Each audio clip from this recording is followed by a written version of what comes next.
Hello, this is Gato Special, and today I'll be reviewing the RGM-79N from the OBA 0083 Stardust Memory GM Custom High-Grade Universal Century Line. So first of all, I would just want to say that I really like this pose. I really like the fact that it can grab its weapon from the underside, the rifle. And, well, just let me tell you something I don't like. So, this ammo pack tends to get in the way, and this underside of the hand, when you're moving it around, falls a lot quite often. So, I would recommend to glue it if you don't like to do those things. It may be slightly annoying. Okay, so let's start with articulation. Feet go back, forward, side to side, and they have this extra little bit of articulation, not that much difference. Legs can bend. Front skirts are one piece, but you can make them independent of each other, and leg can go up, back, and side. Waist can rotate completely, and this beefing in the crotch is supposed to be a sticker, but I just went ahead and painted it because I just think it looks better, and the stickers tend to fall off, and yeah. Shoulders rotate, move a little bit forward, go up, rotates, 180 bend. Hands are on ball joints, and this hands in particular can move this way. So you can do like a put a figure there and jumping off the cockpit pose or whatever. The head rotates, does the chicken thing, double ball joint. Thrusters do not have articulation, tend to fall off, would recommend to glue them. Yeah, and I forgot the beam saber. So yeah, that's how he looks with the beam saber. Accessories, we have a lot of hands. We have the closed fist, the open hands, the hands for the beam rifle, and this hand, which I already talked about, and this hand, which is intended for the beam saber, which I will show you in like 2 seconds. The shield, pretty nice shield for its simplicity. It can be mounted on 2 different points.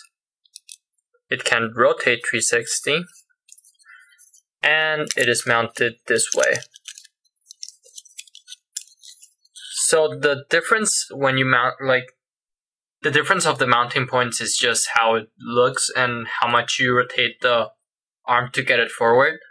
So it's just a matter of which one you prefer. There's like really not that much of a difference.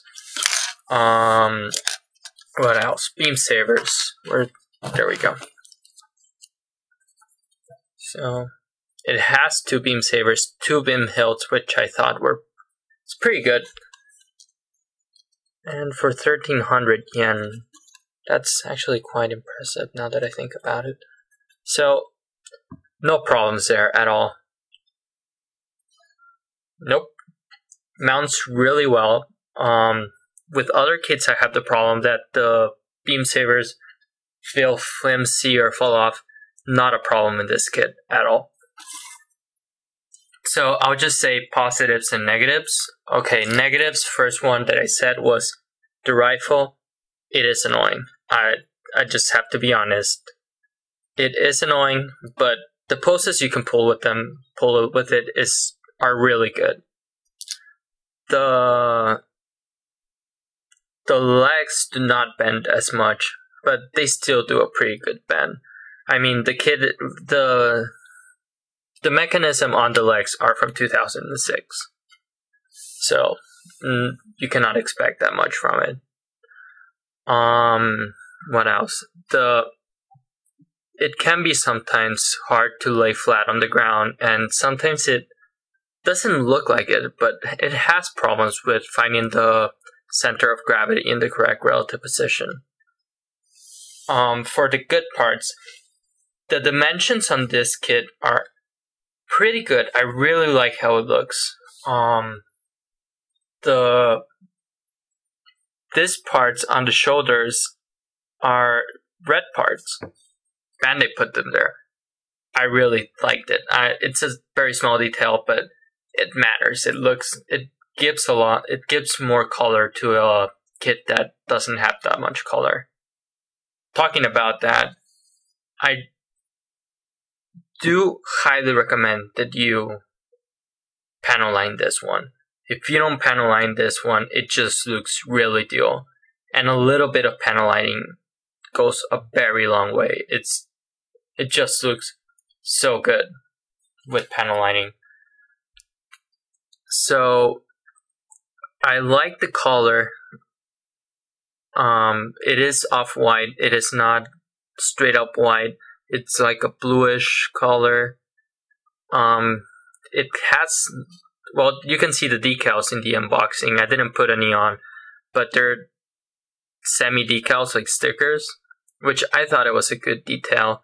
The beam sabers, the kit itself costs 1,300 yen, and I think just the fact that it has so many fists, 2 beam sabers, it looks really good. The articulation is pretty decent.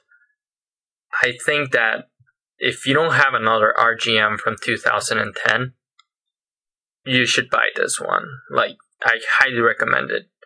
But it is basically a repaint. It's the same build as a 2010 RGM. So if you already have an RGM and you really care about building, I wouldn't recommend this one. If you're a fan of 0083, definitely recommend it.